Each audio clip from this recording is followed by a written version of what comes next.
Okay, let's see.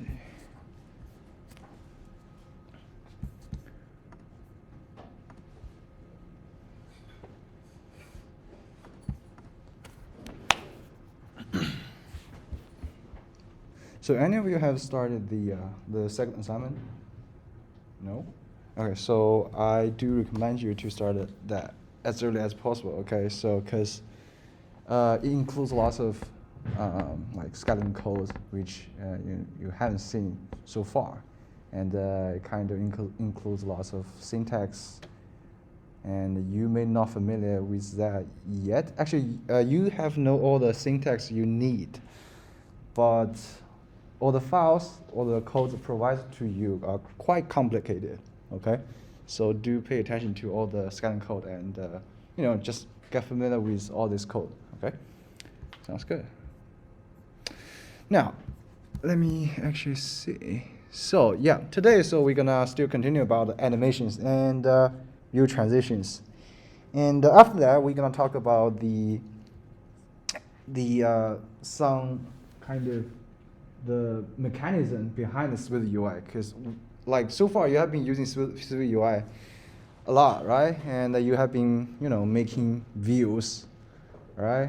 And you have been using like add state thing to mutating states, right? And but the thing is, well, so far all the things seems like just magically happen, right? And you do animation, it just magically happen. But today we're gonna talk about like how the Swift UI actually managing these things behind the scene, okay? Now, actually, before we start, actually, let me show you one more thing, okay? So, in the skeleton code provided to you for the assignment 2, we will have a working code for, let me actually show you, for this layout, okay? Because so far, all the view you see is just simple layout, like from top to down, okay? But in the reference app, we can see all this card is laid out like kind of in the like a grid format, okay?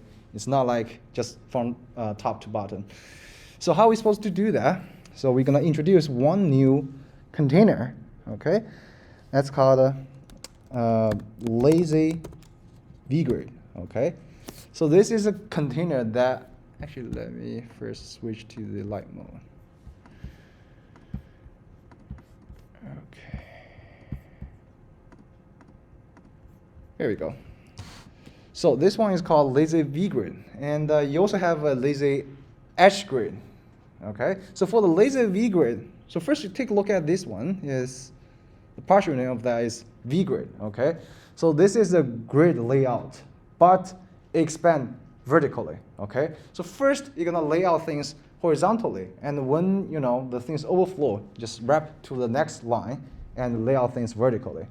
And the lazy and the edge grid is gonna do the opposite thing, okay? But why it's lazy?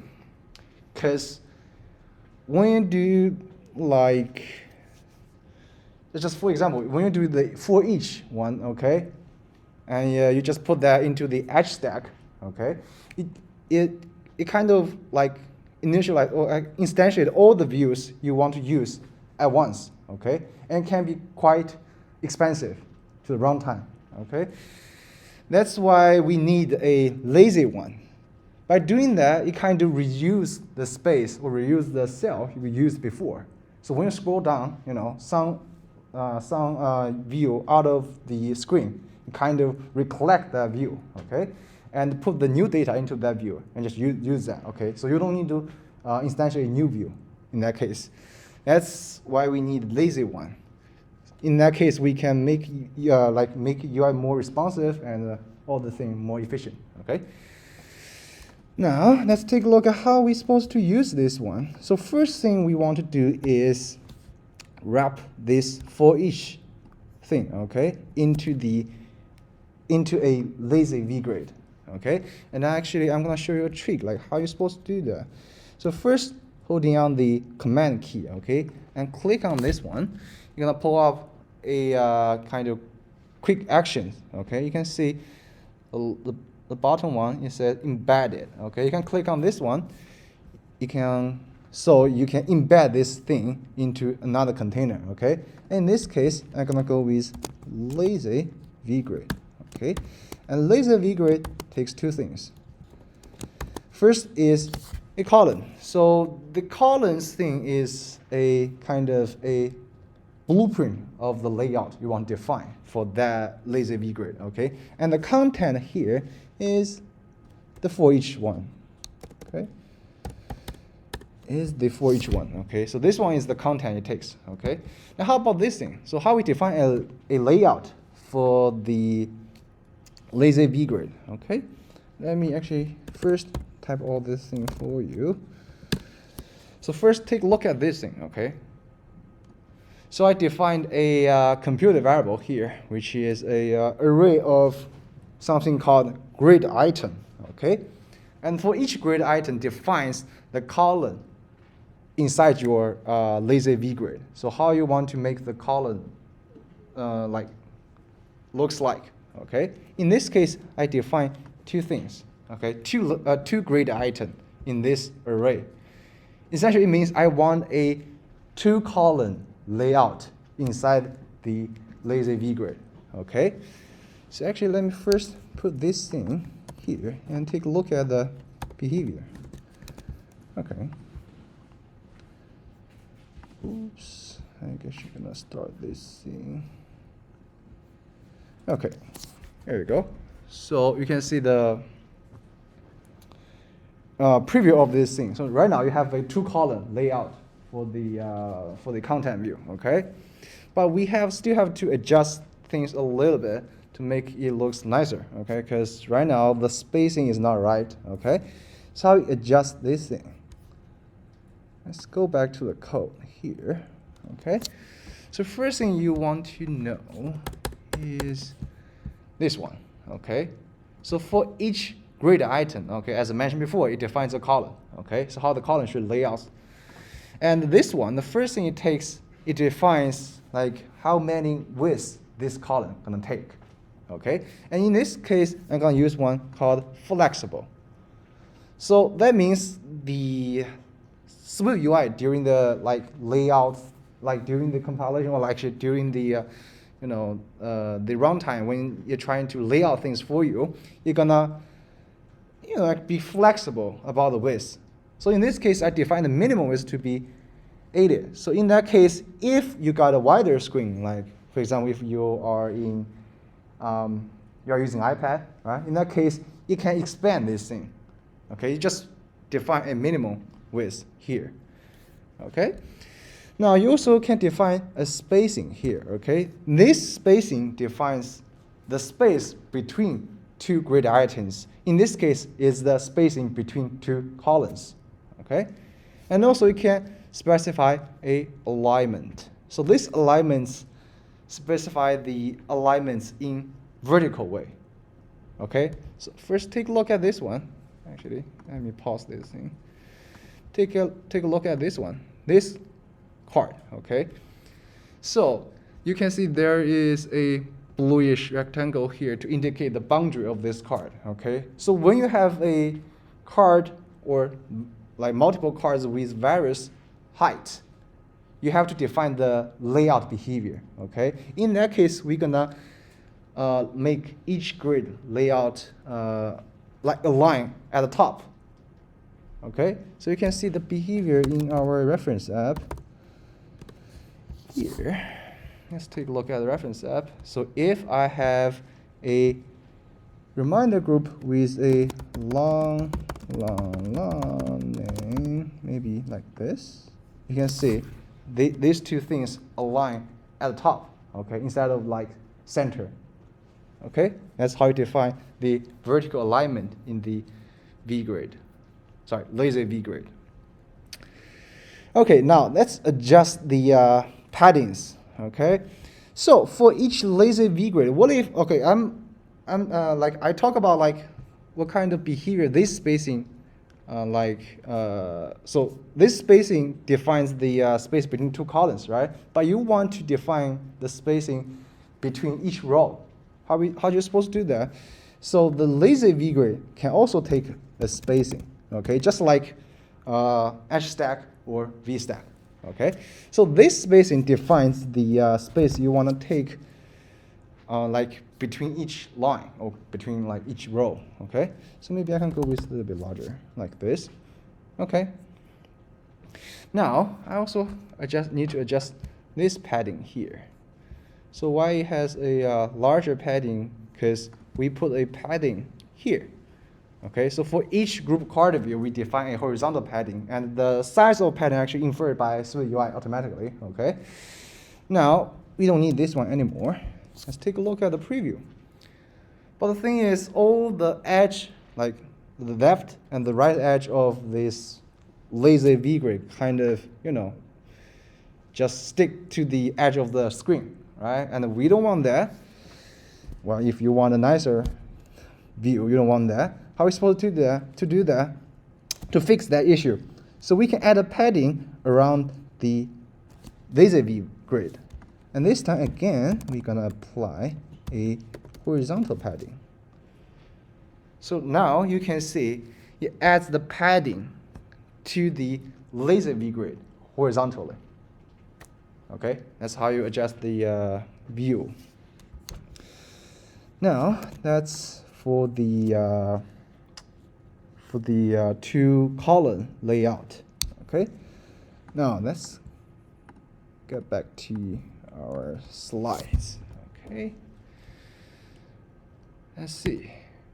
Yeah, actually it's as demo for the view transition. Okay, so last time I mentioned that the view modifier with animation. Okay, the animation view modifier doesn't work when you want to, show or hide some view, because that kind of related to view transition. Okay, now I'm gonna show you how to do the view transition here. So today we're gonna implement this thing. So this floating button. Okay, and this is actually consists of two views. First thing is this kind of circle icon as a floating button with a plus SF symbol on that. Okay, and when I click on this, first you can see there's a little bit animation here. Okay, and it opens up a flyover panel kind of view, and yeah, today we're gonna try to implement this thing. Okay, now let's go back to our code. Here, let's create a new Swift UI view. Okay, so this time I'm gonna call that as action button. Here we go. So now we have the file. Okay, so let me see. So what's the first thing we want to do? So we want to have that circle button on, at the bottom of the screen, right? How we can do that?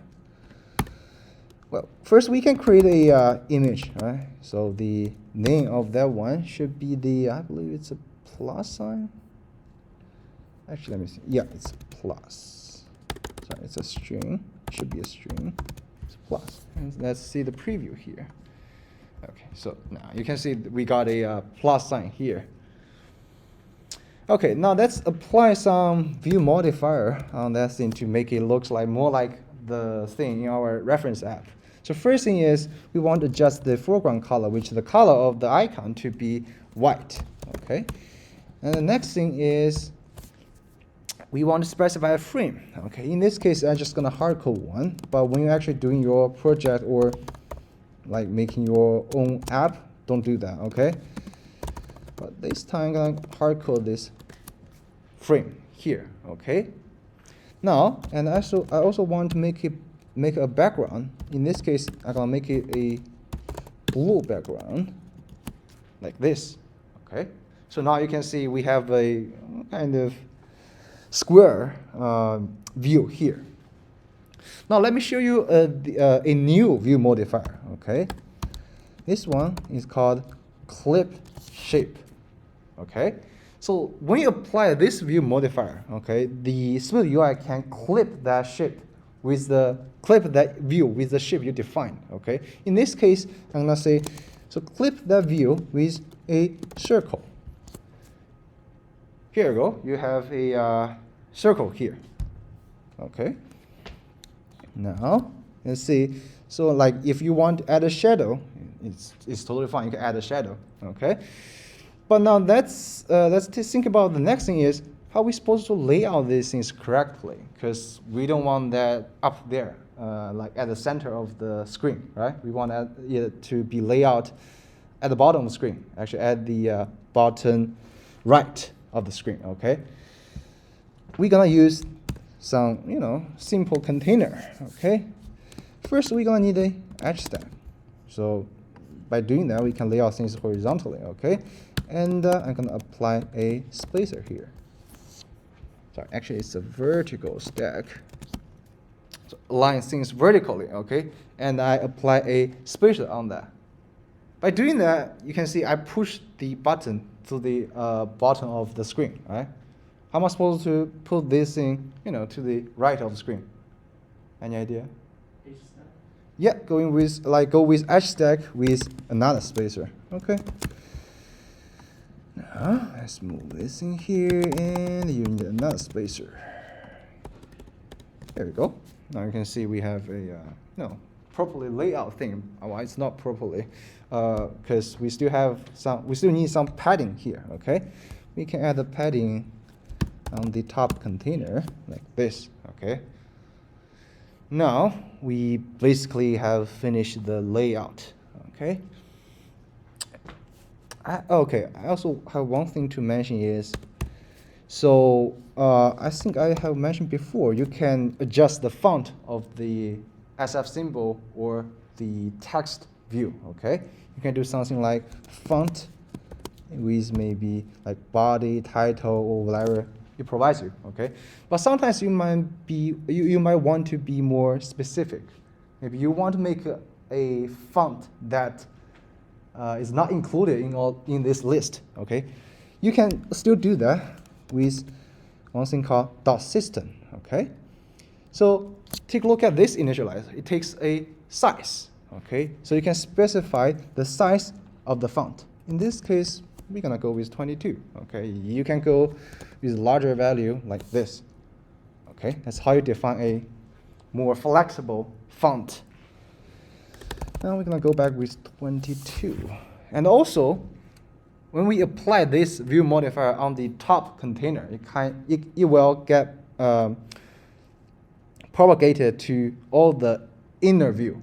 Okay, that's why when you apply a font on the V stack, the image actually also get resized. The font also applies to the image. Okay. Now let's take a look at the next step we want to do. Now we want to make it clickable. Okay. So how we make it clickable? We want to define a new variable, a state variable. In this case, we're just gonna name it as maybe, show more. Okay, and the default is false. So later we're gonna change this Boolean value to true or false to open up the fly out panel or close that. Okay. Now let's see where we want to put our fly out view here. So take a look at this one. So we have the spacer, okay, and we have a SF symbol. Okay, so between the spacer and the image, it's gonna be our fly out view here. So if the show more is true, we're gonna have some fly out panel. Okay. Is that all clear so far? So good. Yep, that's how you show. Yeah, that's how you use the state variable to conditionally show some view. Okay, you have done this in your assignment 1, I believe, right? Now let's actually build this. Okay, actually before that, we want to first implement the animation of this icon. So when we click on that icon, we want to kind of rotate this SF symbol. All right. So how are we supposed to do that? So first, I'm gonna apply a untap gesture here. So when we tap the icon, we're gonna toggle this show more. Okay, we're gonna toggle this. Okay, so when we tap on the icon, You're gonna change it to false if it's true, and vice versa. Now let's apply a rotation effect to achieve the kind of rotation effect when we click on the button. Okay, and this is animation we talked about last time. Okay, so how we apply this thing?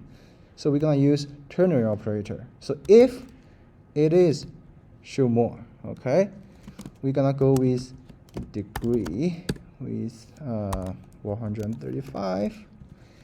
Otherwise, we're gonna go with 0. Okay, so all this dot degree or dot 0 is defined in the angle class. Okay, so due to the type of inference, again, you can just get rid of the angle, just say dot degree or dot 0. Okay.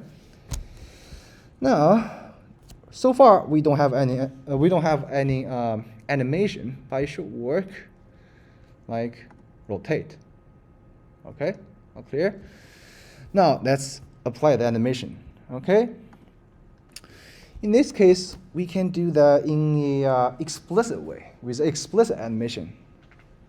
So, any idea how we're supposed to apply explicit animation on this, case?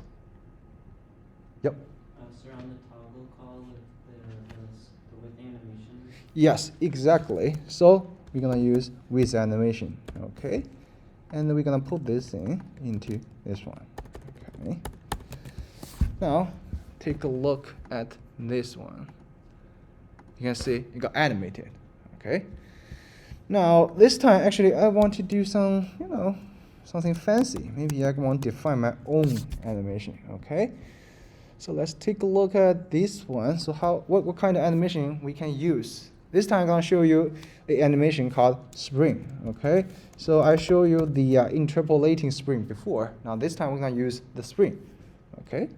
And this time it takes, for the spring, it takes 3 arguments. Okay, you can tweak the value around and see the different behavior of that. But this time we're gonna go with 0.55 for the response and 0.6 for the damping fraction and 0 for the blend duration. Okay, so the code is kind of a little bit ugly to look at right now, but we're gonna fix that later. But anyway, we have applied a customized animation with a kind of spring effect, which also has a bouncy effect here. Okay. Now let's take a look at the animation we applied. Is that visible to you guys? It's kind of bouncing around, all right? So now, take a look at this thing. Okay, it's kind of ugly here because all this code just can be messy. So we can organize this thing by again using extension. Okay, so let's create a new extension file, which is a Swift file. Okay, and this time we're gonna call as animation customized. Okay. Now let's extend on the animation. Okay, so we're gonna import the Swift UI. Okay, and we're gonna do with extension, and we're gonna extend on animation. Okay, we can define a static let, and the name should be maybe bouncy animation here, and with animation dot spring here. Okay, we can put the value here, 0.6 and 0. So now we have a extended animation with a new static let variable, okay, which named as bouncy animation. Now let's go back to the view. Okay, now we can get rid of this thing. Okay, we can just say dot bouncy animation. Okay. Again, you can go back to check the code. Actually, check the preview here. You can see all these things just work. Okay, as usual. Okay. Now let's create our flyout panel. Okay. Now we define a new struct here. New struct. We're gonna call that as what's that name? Okay, the action button fly out panel, and it has to be a view. Okay. Right. Okay, so to be a view, again, we need to provide a variable named as body, and the type should be some view. Okay. By doing that, we conform to the view protocol. Okay. Now we have to define something in the body. Okay. In this case, we're gonna go with a edge stack because, well, again, take a look at the reference app here. Okay. Take a look at this thing. Okay. Essentially, just several icons laid out horizontally. Okay. So we need a edge stack here. Okay, and we're gonna put some buttons here. Maybe for now, you're gonna just do with button. Some button. Well, actually, let me show you. We'll talk about this one here. So this initializer, in this initializer, you can provide a action here. You can also provide a, a view. In this case, we're gonna do with a icon. It's another SF symbol. Well, we can just, well, again, go with a plus or whatever. And we can print something, just hello here. Actually, we can create this preview right here if you want. Let me stop this one. There we go. Let's go to the. Yeah, this view is the view I just created, which is the action button flyout panel. Right now, it just has a button, right, in a edge stack. Maybe later we're gonna add more button. Maybe I just copy paste one right now. You can see all these things here. Okay.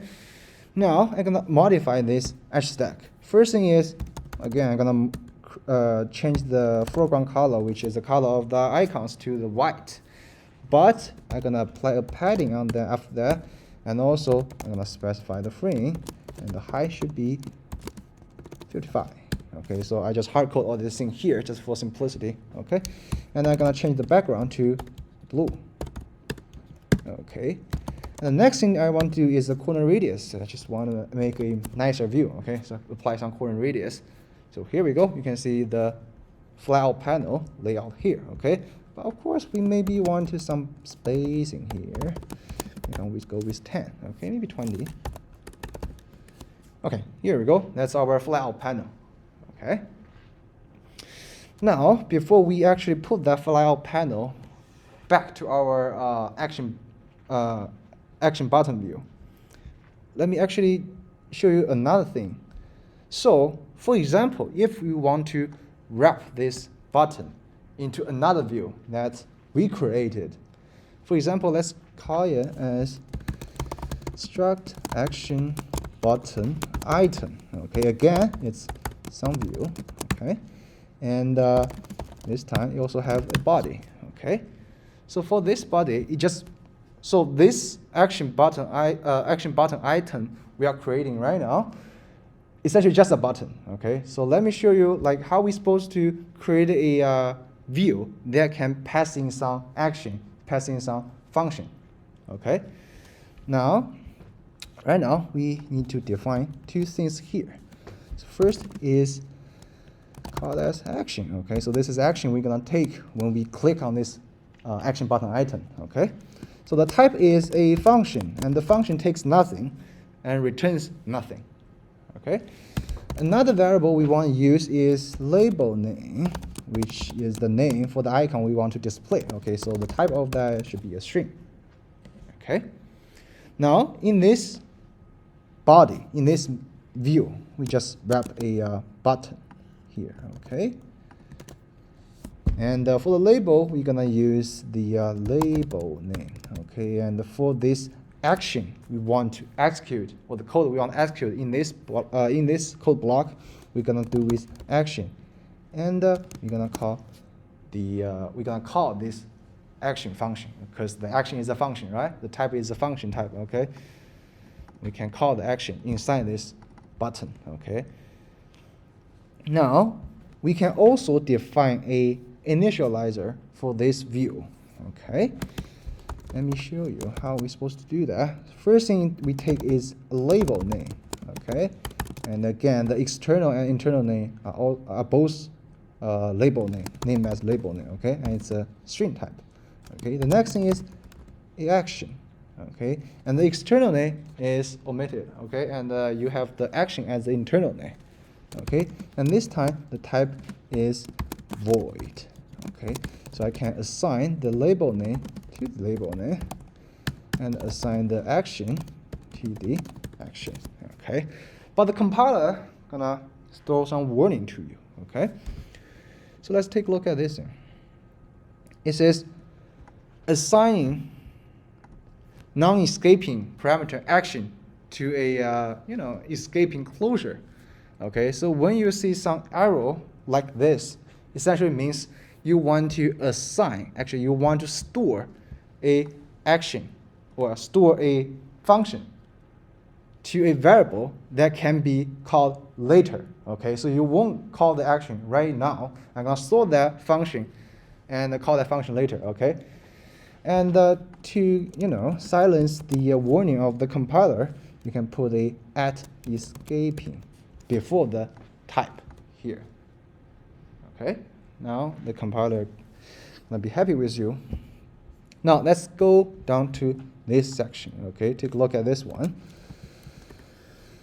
Now we can use our action button item we just defined. Okay, so let's take a look at how it looks like. This is our action button item. Okay, now you can take a look at the initializer the auto completion provides for us. Okay, so first thing is the label name. Okay, I'm gonna go with something called folder badge plus whatever. But now this is the important thing. So you can see right now we can pass in a code into the view we created. Okay. In that case, just put some, maybe tab on icon. Anyway, that kind of do nothing right now. Okay. Of course, we can create another one. Maybe one thing called X mark, which kind of display as a cross. Okay.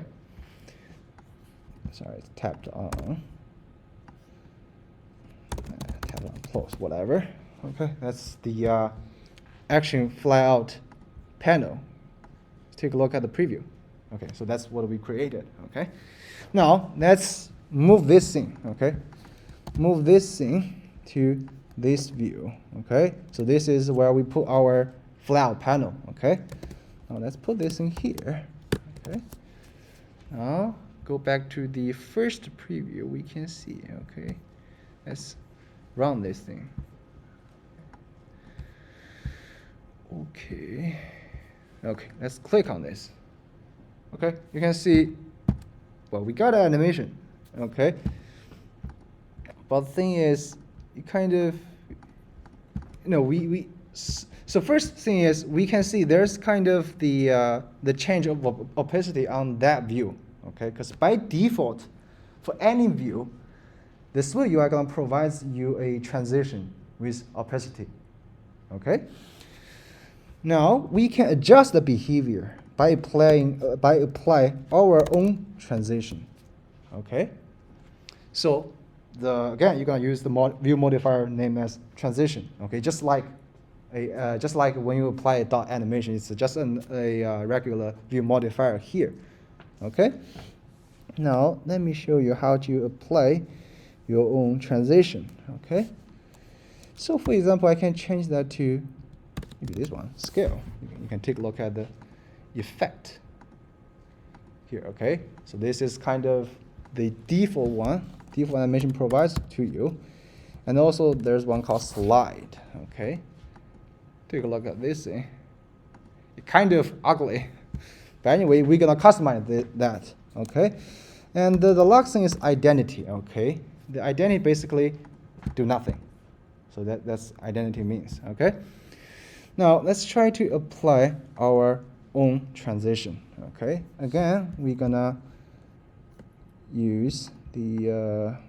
actually, let me first show you that. So first we can apply... So all this transition you see before is defined in any transition class, okay?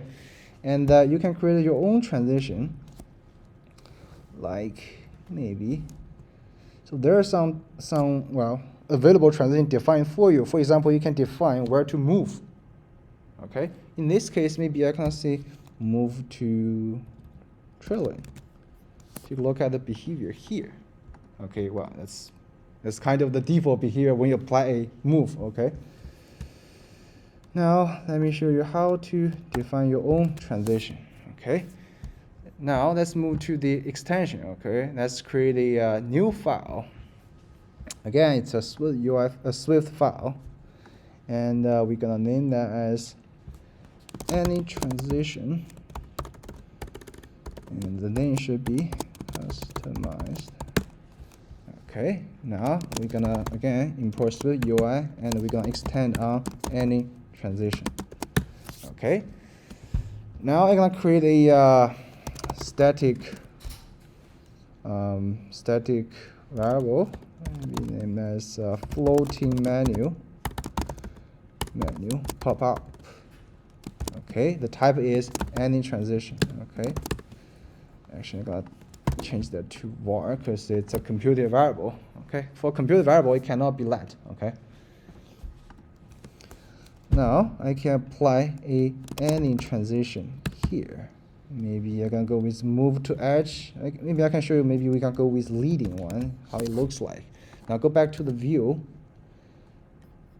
Let's go back to the view and use the floating menu pop-up. Okay. Let's go down. Take a look at this thing. Wait.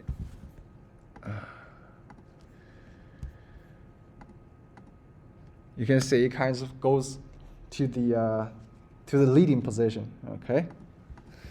Now let's actually apply the behavior we want. Again, go back to the actually it's not this, it's this one. Okay, go back to the transition. Okay, so how we apply our own transition. Okay, so first thing I want to do is kind of change the scale. So take a look at the reference app. Okay, so when you click on this thing, first kind of it moves towards the trailing position. Okay, and you also scale. Okay, so how are we supposed to do that? To do that, we can combine movement on this any transition. Okay, so first we're gonna go with trailing position. Okay, and then we can combine with a let's see. So we're gonna go with scale. Okay, now let's go back to the view and take a look. Actually, which one is the action button view? Okay. Now let's take a look at this thing. Nah. Okay, let me restart this. Wait a second. Did I change? It's supposed to be right. The action button. Have you guys seen any problem here? Because I actually already put that thing here, the end position, okay, with the combined. Actually, let me try something like that. Transition to opacity with combined scale. And combine with the move. Oh, I see. The move should be put on the last thing. Okay. Let's take a look at this thing. Wait, there's something wrong with the preview thing. Okay, actually, let's try to run the thing in the in our app, okay, in our standalone simulator. So you can do this thing by replace this thing here, okay. So first look at the main entry point of your app, okay, and swap this thing, which is a content view, okay. Swap this thing with your own view, okay. This time I'll do this. Let's take a look at, let's see what's the problem here. Okay, now here we go. There's some problem with the preview, okay? So don't trust the preview sometimes. It happens, okay? So that's the view you can see, okay? Now let's go back to this thing, okay? Now take a look at what we did, okay? So we first apply opacity transition, so it kind of fade out, right? And also with the opacity combined with the scale, it kind of scale down, okay, when closed. And it also combined with a move, which moves to the trailing position, okay? So that's why you see the kind of behavior like this, okay? Now, here we go. Actually, let me show you one more thing, okay? So there's one thing defined in any transition class named as asymmetric, okay? So for the asymmetric, you can define two things. First is insertion, and second one is removal, okay? So when the view shows up, you use the insertion animation defined here. And when the view disappears, you use the removal animation transition here, okay? So if you want to do transition like differently when you show the view and just like hide the view, you can apply this asymmetric transition, okay? But in this case, we're gonna just use this one, okay? Sounds good? Now let's go back to the our action button view, okay? So is there any question on the transition stuff here? So the order of combination doesn't matter. It matters, actually. You can, Please do explain. Okay, well, I cannot figure out a concrete example right now, but it do matters. So it won't work in this case. I think in this case, when you switch around this combined order, it won't matter because, well, we don't have anything to interfere with that process. Well, we can discuss like this after this class, okay? It matters, okay. So one thing I can tell you, it matters. Okay, now let's go back to this action button here, okay? So we have some action button. Okay, now one more thing I want to show you is, so for example, okay, so when we, let me try the preview again. Here we go. So what if I want to use this close button here inside this action button flyout panel? Okay, when like I want to use this close button to close the flyout panel, how are we supposed to do that? So you may think we might want to change this thing, right? We might want to change the show more. But the thing is, the close button here is defined inside this action button flyout panel, and we cannot change that. So one thing you can think about is maybe you can define a new variable, maybe show more again, and it's a boolean, right? And by default, maybe it's go for false, but whatever. I can pass this thing here with this show more, okay? Do you think it's gonna work or not? Why is that? This is a different structure. Construct. Yes, and also the boolean is a value type, right? So you pass it around, you just get copied, okay? So it's gonna, you have two different variables named as show more, and you change one of that, it won't affect another one, right? So how are we supposed to do that when we want to link a some variable between these two views? We use another thing named as binding. Okay, you have seen at state, you have seen at observed object, but this time we're going to use one thing called at binding. Okay, so for this one, at binding, we're going to bind some value from its parent view. Okay, so in this case, for all binding variable, you cannot have a default value because we just use the value from the parent view. Okay, so how we use this binding here. Now go back to this thing.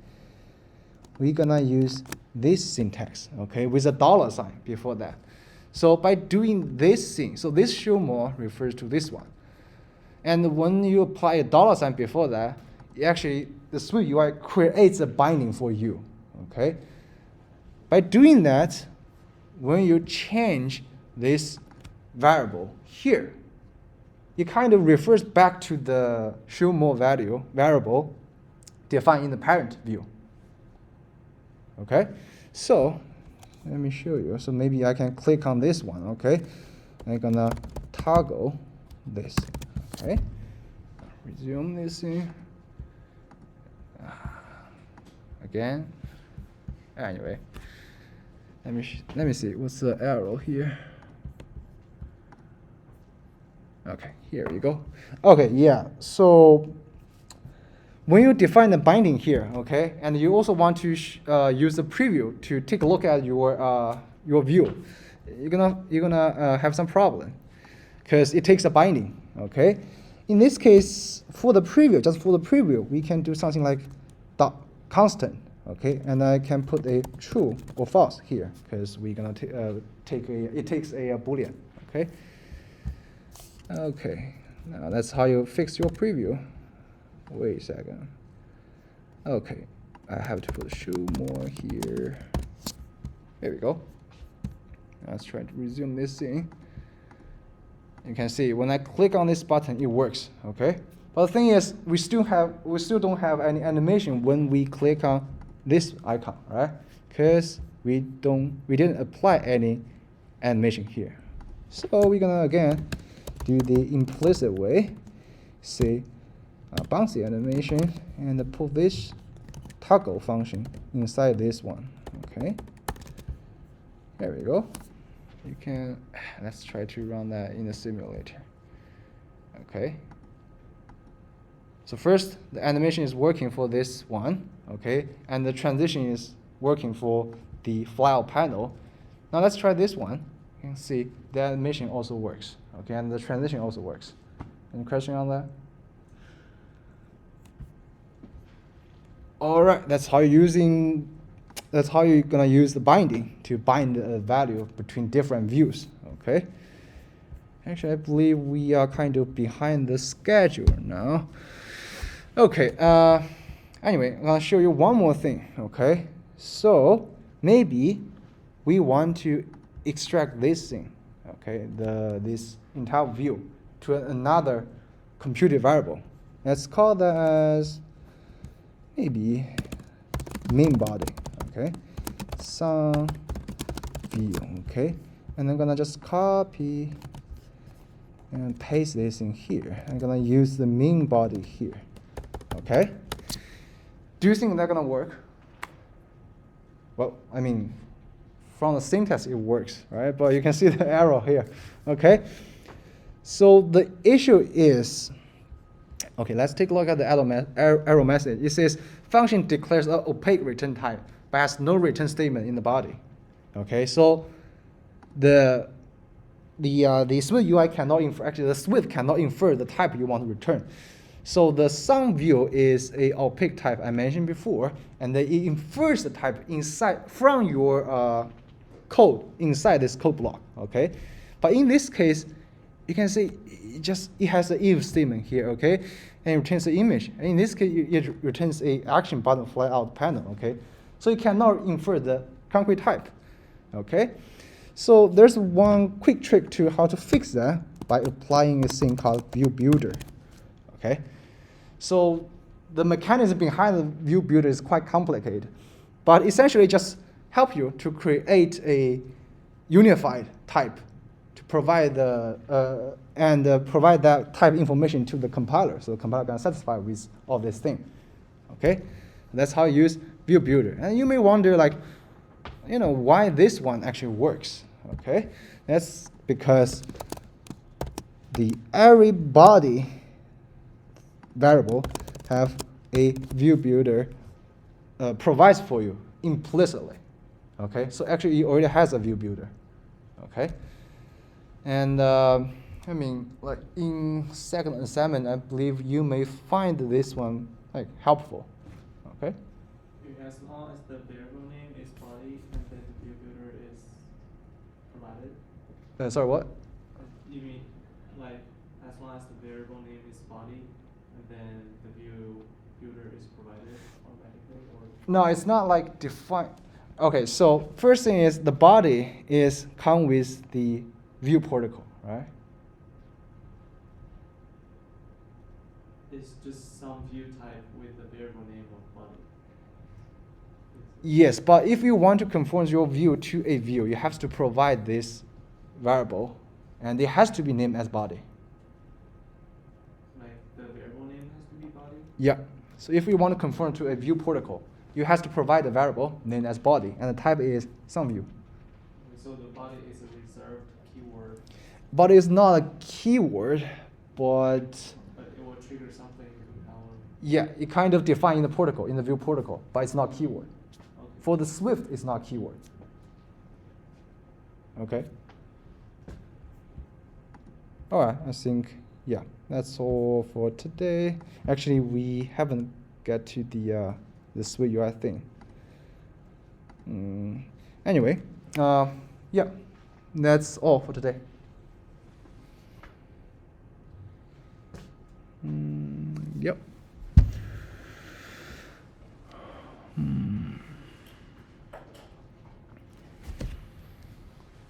Just wonder, like, how you guys think about, like, do you want to know the, like, mechanism, behind the Swift UI, or how it actually manage the runtime, or manage the lifetime, or manage the life cycle of the views? Do you guys think that's kind of can be helpful? Okay, if that case, I'm gonna go over this thing maybe next week. Okay. Thank you. Yep.